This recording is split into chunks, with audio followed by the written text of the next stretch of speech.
Right now, the two main areas where Peace Corps volunteers are serving in are English education and community development. Hello, this is Modern Mongolia. I'm your host, Donna. Here I candidly talk about Mongolian life, culture, art, and share lived experiences. Welcome aboard. Our guest is Daniel Lang. He's from Las Vegas. He works as a volunteer in Peace Corps and now serving in Mongolia. To start our talk, can you tell us a little bit about your background and also what led you to join Peace Corps? Sure. Well, as you mentioned, I'm from Las Vegas. I've been there from age 11 until graduating high school. So that was middle school and high school in Las Vegas. Then I went to the University of Nevada, Reno, where I studied public relations and journalism, and also did some minors in communication studies and Chinese studies and English literature. And when I was an undergrad, I had the opportunity to study abroad in Asia.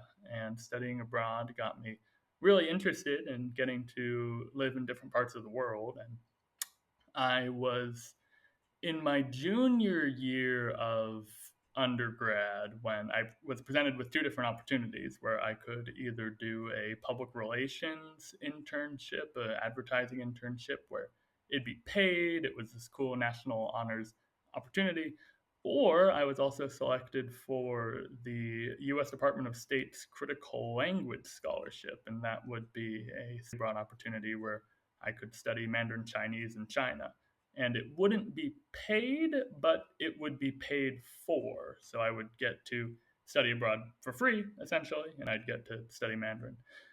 So when that opportunity came around, that was almost a moment of reckoning for me where I could have continued going directly down the public relations advertising track, or I could go more in the international relations direction.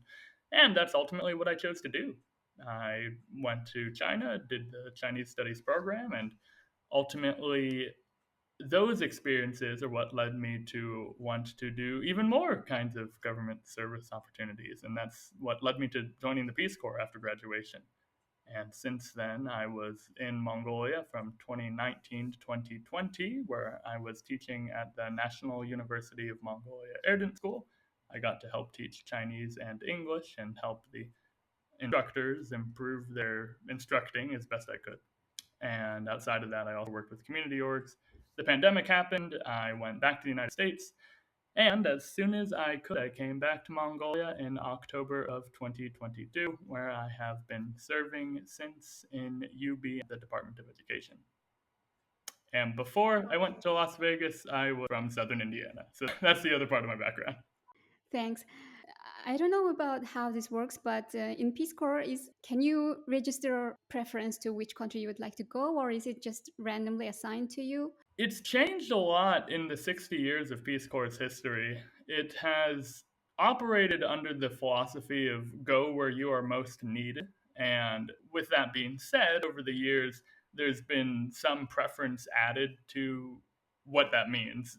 I've heard from people who've served in the Peace Corps 60 years ago, basically, they would do their applications and then they would be sent, okay, you're going country and you will do this kind of job. But since then, especially with online portals, we can choose a preference of what sectors we like to work in, what continents we would like to work in, and we can express interest in specific countries.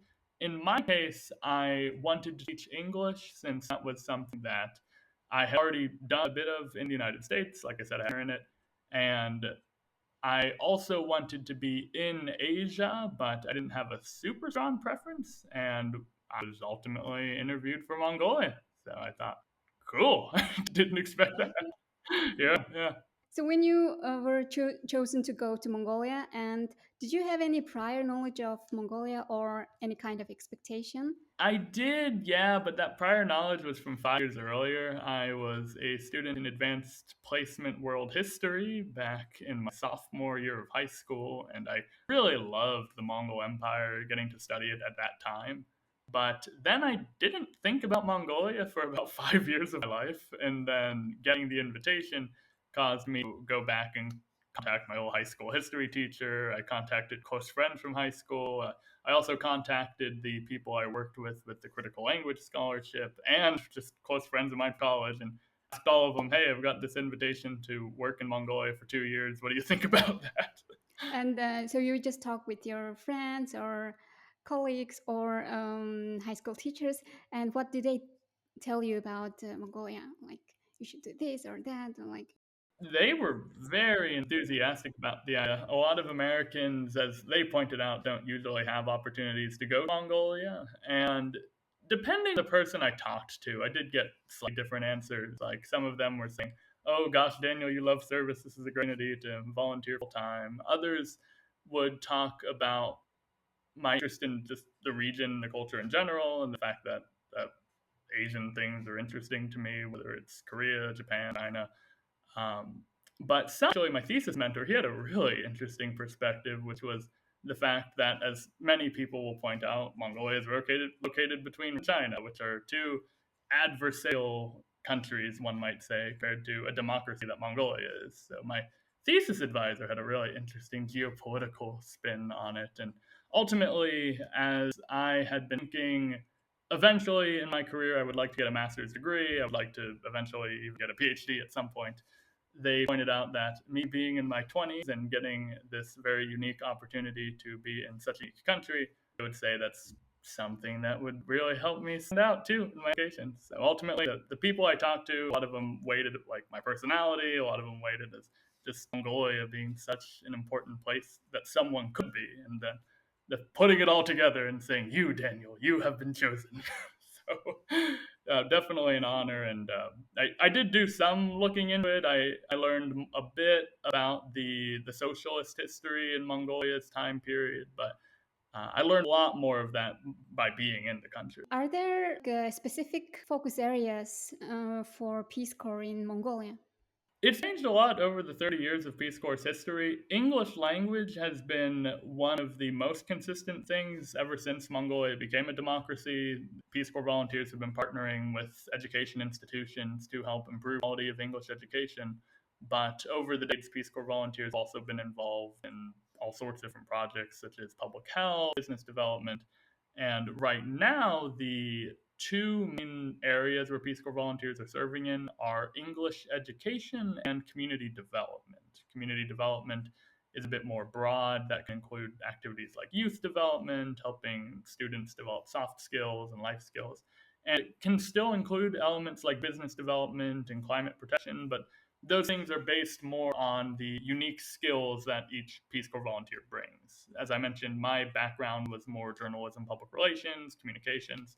So I enjoy the bigger picture communication plans if I'm doing community development, but some volunteers come with, say, business development backgrounds. So they enjoy helping with those sides of things, depending on what local agencies need support. Mm-hmm.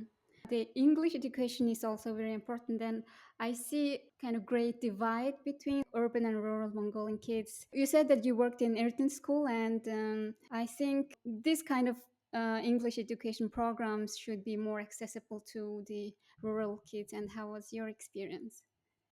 Definitely. I think people would agree with you. A lot of our programs are meant to improve equity and access as much as they can. And Peace Corps volunteers have even been involved in some of the access programs that have been made to support English education.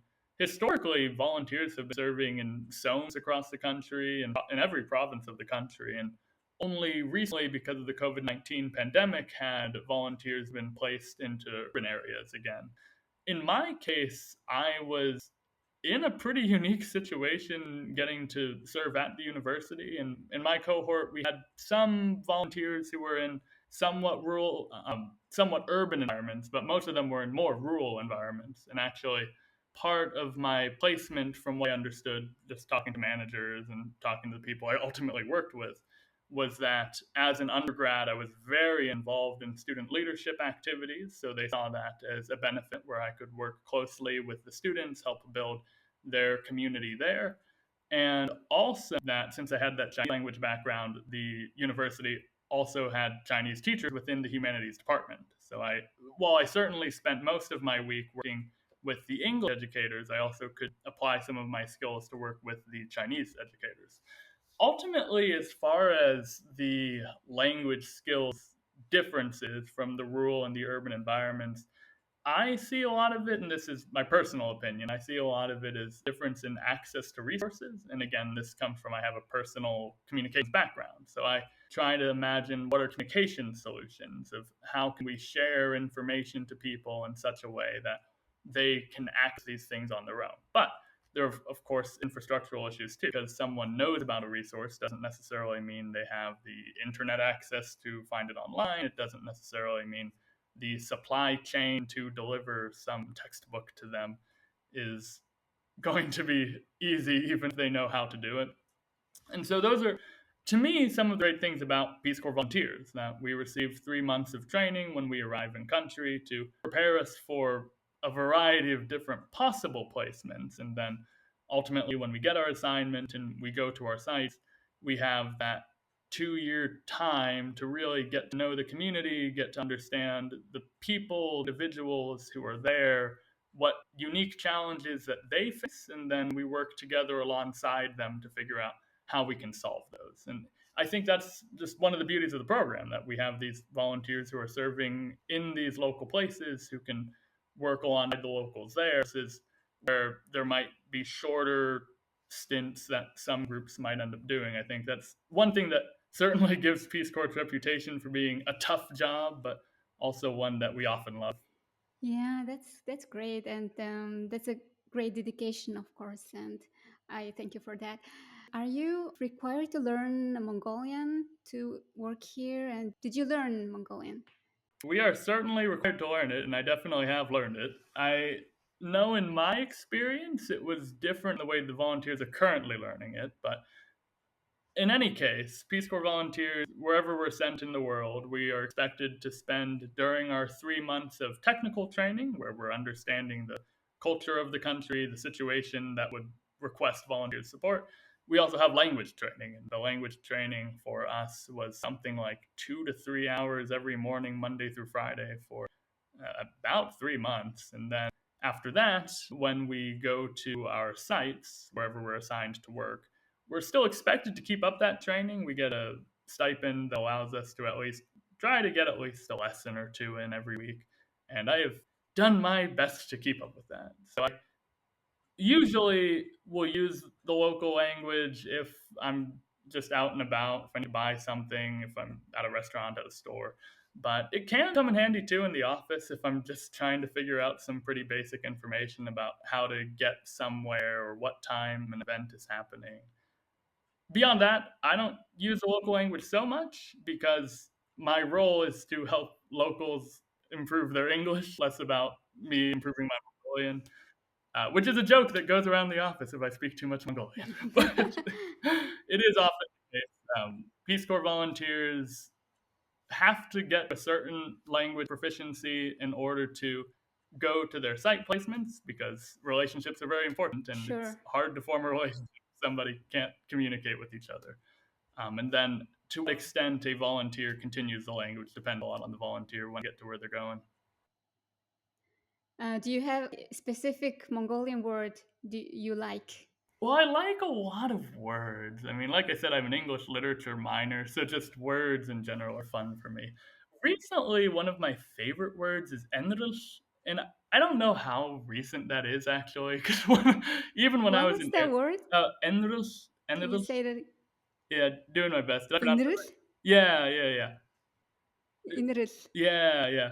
It's a common name, right? Yeah, common enough. I'd first heard it when I was in Erdent because it was the name of the orphanage that I liked to volunteer at.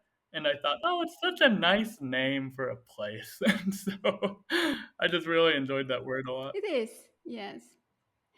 Could you explain what it means, Inril? The way I translate it or the way I understand it is usually compassion. I think of it like that, like a caring, like a warmth. That's the feeling I get from that word. Yes, mostly compassion, kindness. Yeah. And I hear it sometimes with Kendall's hair, so similar kind of feeling, like what a good vibe. So, I enjoy that very Okay. much. It's an interesting picture, I think. So, during your volunteering work, what aspect of Mongolian culture did you find most intriguing or unique for you? The intriguing things have changed a lot over time, and the most recent intriguing thing for me actually was during Nadam, and I was hanging out in the countryside, and we were eating sheep's head. Mm-hmm. And what was intriguing for me was not that we were eating sheep's head. What was intriguing for me is that it didn't feel weird to me. Like, I think there was definitely a time many years ago when I would have been very shocked when I was eating Giddis for the first time. But that time has passed. And now I remember It's seeing the long sheep's gone head on now. the table thinking, "Oh, this is normal. Yeah, it's just we're eating sheep's head." So I think what was intriguing is it wasn't so surprising to me anymore. For me, what I sometimes, especially now, like looking at people having this nice Naram holiday, going to the countryside, enjoying their time, and having all these feasts. I was craving Giddis a lot. Giddis is sheep organs, Yeah. and it's very tasty actually. Yeah, especially when it's Yeah, I was fresh. craving that a lot. And have you heard about like how tubing is more delicious the day after with sutetse? Yeah. Oh, yeah. That reminded me when I was at a summer camp recently. We were having a lesson about foods at a restaurant, and I had students just give me some food, random foods that they would want to buy at their restaurant. And one of the kids, I think he was a sixth grader, he said "sutetsatetsuev," and after that, I got to learn the joys of "minisatgilsana tevin uklusutetsatetsuev." So that was a big laugh for everybody. Yeah, I actually do like it though. It tastes Yeah, good. that's so funny. Please tell us about your experience living in Ertin City and how different is Ertin from Ulamatar? Yeah, well, I gotta say, Erdent has even changed a lot over the past few years. I was living there from 2019 to 2020, and I recently got to visit again of earlier this month. So we're in 2024 right now, and I feel like even the Erdent that I remember is slightly different from the current way the city is. But I will say I really enjoy how organized it is. I know it was a much more planned city in the Soviet sense. And I know UB was well planned too, but well planned for a half million people instead of a million and a half people. So, in my experience of Erdent, at least, I was living in the Denge area, very close to the university, and I really enjoyed how I could walk into town, walking on this high little hill, and I could see this from afar, and then I would walk on in, and I liked how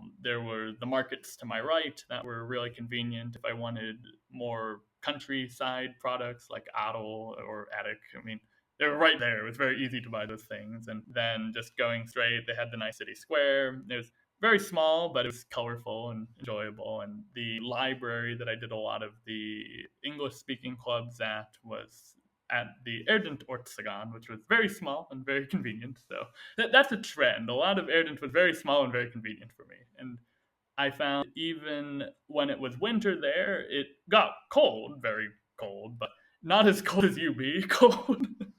I knew that from when I was living in Erdent, I had this coat that I brought from the US that was about waist low. But when I moved to UB, when I came back to Mongolia in 2022, and wore that same coat, my legs were very cold. And I thought, this is the same coat I wore when I was in Mongolia the first time. Why am I cold this time? And that's when I learned from many people that Erdent is warmer than UB during the winter. And thus I had to get an even bigger coat in order to stay warm during the winter in UB. So that's one comparison, the temperature. The other comparison just being how much bigger UB is. And everyone talks about the traffic and the pollution, and these things cannot be ignored. But um, they're adaptable. I mean, I wore a face mask when I was in UB, so I didn't. Well, I'm still in UB, the winter has not yet come yet. I haven't thought about it recently, but I wear a mask when it gets polluted, and I mean, Airden the same way. I'd still have to wear a mask sometimes. But I think one of the things that is really special about you is how cosmopolitan it is. That it has Mongols from throughout the country who are in UB, and it also has many international visitors and international workers who are in the city. And those are things that certainly I didn't get so much of in Erdent. We had a few visitors every few months, maybe, but that is something truly unique about UB for Mongolia. And its history is, of course, very vast. There's a whole lot that a person can study. And I know even to this day, there are still museums in UB that I have not had time to go to. And those are things that I think when I first lived in Erdent, I was very comfortable in my countryside life. And it's hard to call it countryside when I was there because we would, yeah, I mean, it was a city, it was big. The countryside's outside of Erdent. But being in UB, I understand why so many people in UB consider everywhere else countryside compared to UB. So I felt comfortable there. I enjoyed it a lot. UB has its benefits too. I must say, if I had to choose, I do prefer the smaller towns, and that's in part because I grew up in smaller towns. The southern Indiana town of Bedford I grew up in was only about 30,000 people, I thought, and Vegas, yeah, it was 2 million, but it was a very wide city, so I wasn't really ever downtown that much. I was mostly in the North Las Vegas area, so I didn't see the population so much because I was more just keeping to my area of the city. So even my undergraduate urban area is 500,000 people. So compared to all that, UB for me has just been it's been big. Oh, okay. It's very interesting to hear those differences and your experience in both cities. And actually, as you mentioned, it's very true that Mongolians refer to UB as this city, like Hotruyok. So for us, there's only one city, and the others are like countryside. Yes, that's very true. How was your teaching experience, teaching English for Mongolian kids, and how would you compare America versus Mongolia in terms of the like student and teacher dynamic? It's a big question because now that I've been at the Department of Education, I've been to so many different schools in Mongolia and worked with so many different grade levels. So I will speak in very general terms, but there's, of course, a lot of diversity within those things. The biggest thing that stands out to me, though, would be the level of student interaction with the instructor. And the second biggest thing I would say is just the placement of respect with regard to the students and the teachers. With interaction, I find in general, American students grow up encouraged to be critical thinkers, outspoken about their opinions, and really defend and argue those opinions. Not argue with each other, but argue about which opinions are better and for what reasons those opinions are better. And that's something that has been instilled for generations in the school systems to the point where it's expected in many classes, especially upper high school, but certainly at university, that students should come with their own opinions, which they can back up from sources. And to help facilitate that, teachers in American cases would generally have more discussion happening in the class, having students give views that may or may not be correct, but still give those views so that the teacher can understand what the students are understanding. So, more of the Socratic discussion as an important method for generations. In Mongolia's case, I found since the socialist time, and perhaps even earlier than that, there's been a lot more teacher centric instruction. Certainly, the US has that. It's not like it's immune to that, but more often I've found that in Mongolia to the point where when I'm teaching students, I find shyness is what a lot of teachers talk about, that students are more shy about voicing their opinions. I associate it a lot with shame. I think to some degree there's a lot of judgment in the classroom, so students would feel afraid that another student will judge them, or that if they say something wrong, the teacher might shame them in front of the other students. And so when I approach it, I try to approach it from the perspective of let's not judge each other. We're trying to learn together. If someone tries to make a mistake, I encourage we laugh with each other, not at each other. But those are things that really take time in order to develop those cultural consciousnesses for. I know in a lot of American schools, they teachers might try to introduce classroom expectations very early in the school year. They might have students even come up with these expectations. But for me, I don't know how often this is being done in Mongolian English classes. I recommend it as often as I'm able. If a teacher is asking me how do I get my students to be less shy, how do I encourage my students to speak more, I encourage those kinds of things. But I also just I see a different level of respect in general, where this wonderful phrase that a friend taught me is how a lot of students, in more in Asia, not just in Mongolia, would view the teacher as a sage on the stage, someone who is infallible or should know everything. And certainly many teachers treat themselves that way, that they're someone who should not be questioned, who knows exactly what the right answer should be. And if a teacher doesn't know what the right answer should be, oftentimes teachers might be afraid to say that in front of the students and might boldly say something wrong but defend it anyway because they said it. And I mean, that can be counterproductive too. And so for me, I try to approach it all with humility at the end of the day, that we're all people here, all people make mistakes, nobody's perfect. And especially in learning a language, and especially when learning a language without a native speaker, that to some degree, depending on how conservative or liberal we want to be about language learning in general, on the more liberal side, we can say, well, we're creating our own Mongolish here. We are Mongolians creating our own version of English, and that's okay. Or if we want to be on the more conservative side and say, we all need to practice proper British English, and if we cannot do proper British English correctly, then we are not speaking English correctly. So there's different polarities, one could say. And I certainly fall somewhere in the middle, leaning a little more toward the liberal side of saying that if people are speaking in English that can be understood by native English speakers, regardless of where they're from, then I think that's a very good job. And to that end, a lot of native English speakers can understand a lot of English that is not grammatically correct. So I think I tend to focus on the communicative language approach. That is, language ought to focus on achieving communicative tasks, and if it can do so, it is good enough. Now, if someone wants perfection, I can certainly work on them all day on that. I have a journalism degree, and that's certainly what we strived for. But again, nobody's perfect. We do the best that we can with the time that we have. Yes, and about that shyness thing about Mongolian students, that's very true because I'm also the same. I was the same because I'm the product of that education system. But I graduated my bachelor's more than 10 years ago in 2013.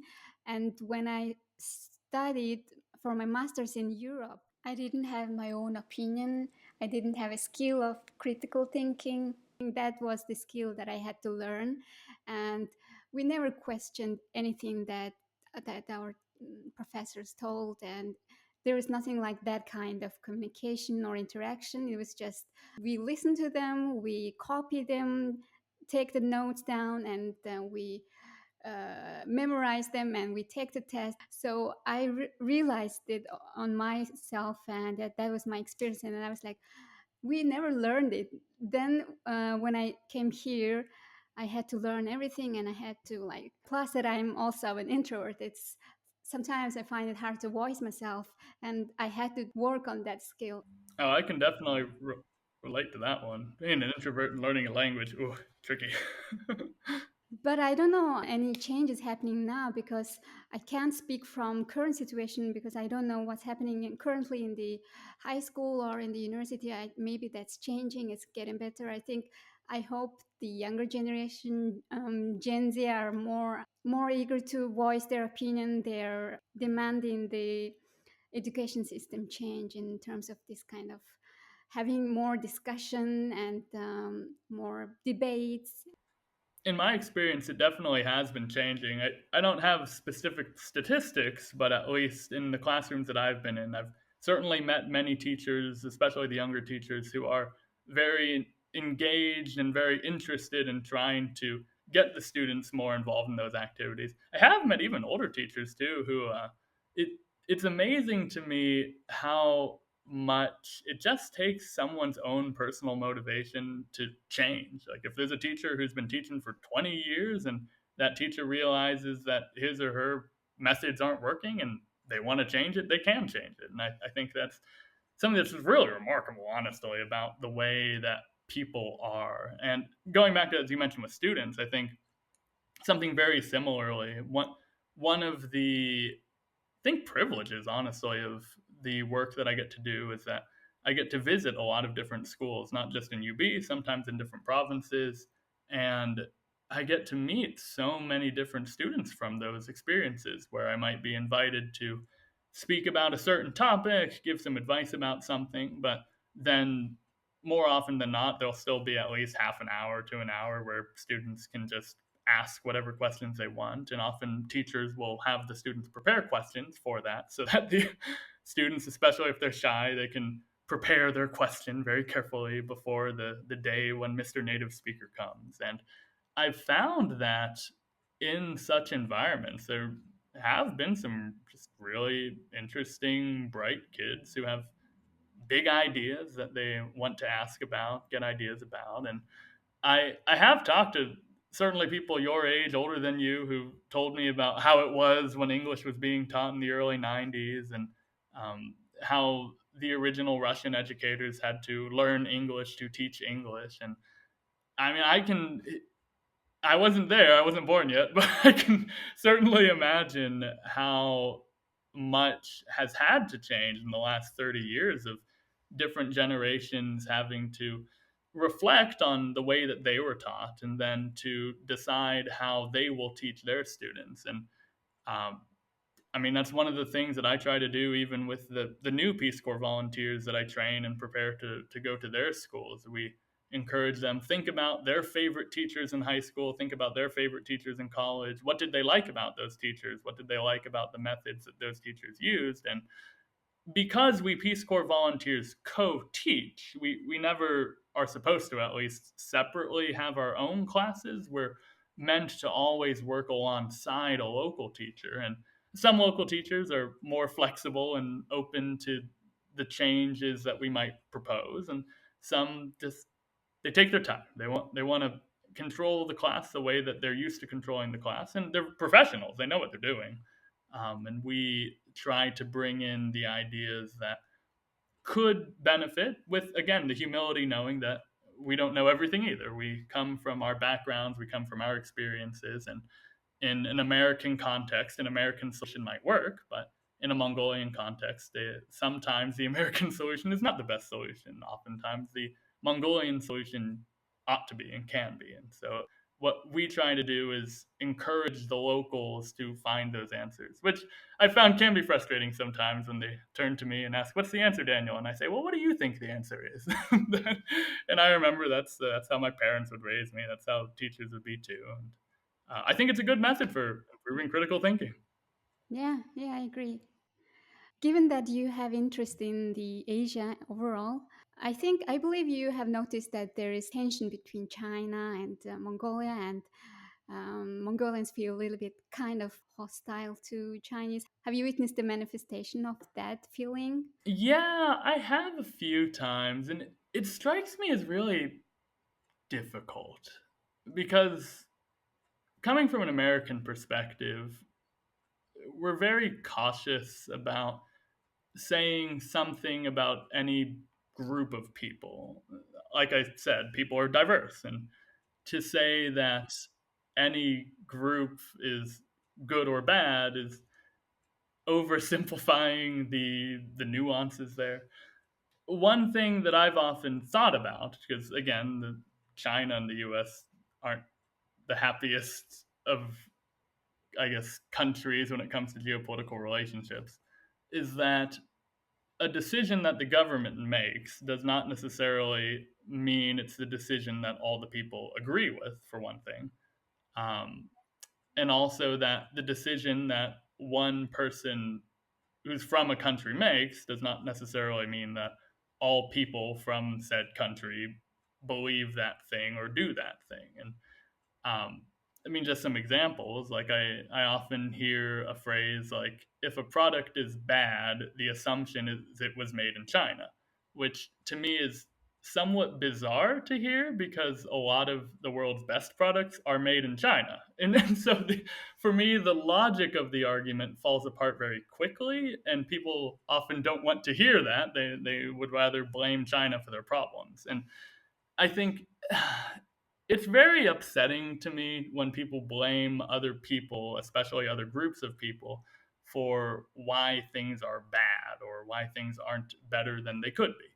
And certainly in the United States, where racism has been a historical challenge for the country, I think that while, again, the US is not a perfect country, we do our best to recognize that people are unique individuals who act in their own unique ways, but that doesn't necessarily mean that all people of a certain group are a certain way. And again, not all Americans think that way. Even in the US, people have very diverse opinions about that. And I think for me, again, it's I just try to think about peace.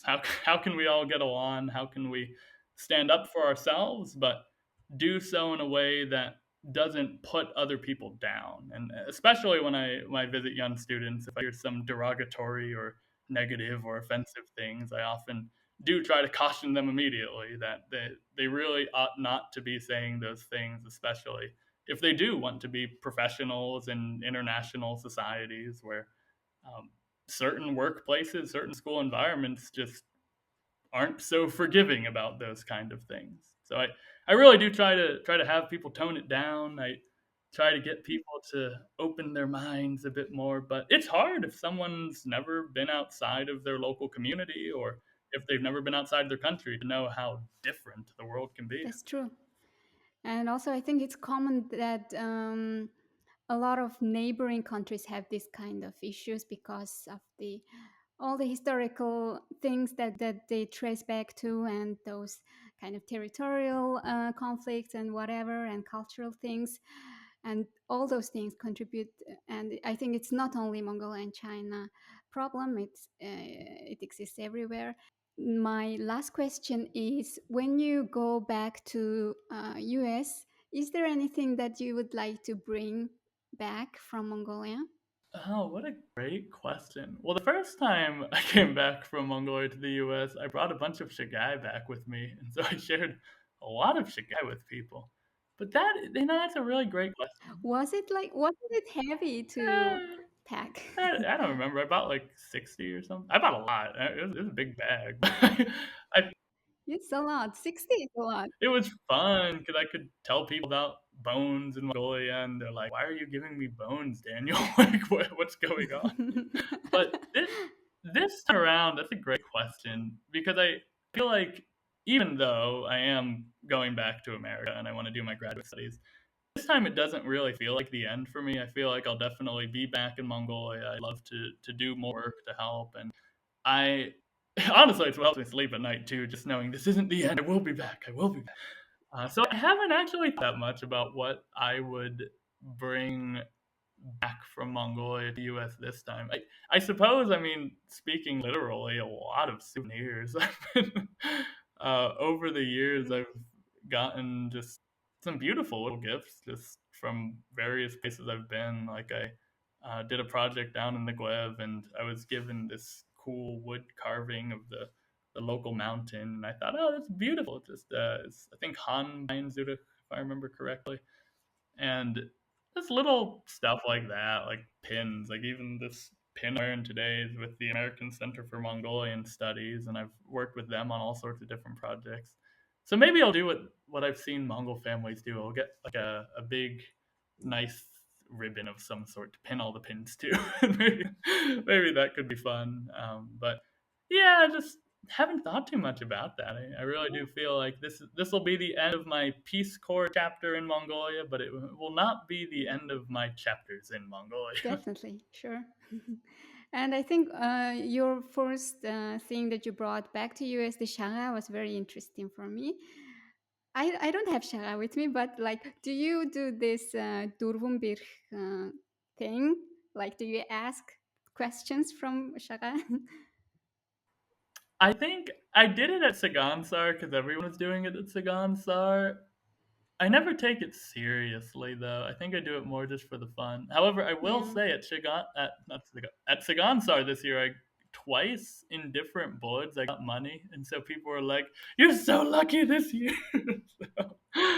So, well, I mean, I think I chalk a lot of that up more to stochasticity and scientific probability, but nonetheless, it's fun just to throw the four and tell people it's a tradition. If you want to do it, you can do yeah, it. And I think more fun though has been that Shigai flicking game where you have a bunch of Shigai on the ground and people toss them on the ground and flick the Shigai into each other to try to collect as many as they can. I don't remember ever yes, winning, yes. but I got close. I think that's fun times. You need a lot of Shigai for that though. That's really fun. That's true. Okay, thank you so much, Daniel. Thank you for being here and sharing your interesting stories. It was really fun to talk to you. Well, thank you very much, and enjoy doing what you're doing. I've enjoyed listening to the podcast. Thank you for listening to this podcast. And if you'd like to keep up with Mongolia, make sure you subscribe on Spotify, Apple Podcast, and everywhere else. Хамт байсанд маш их баярлалаа. Баяртай.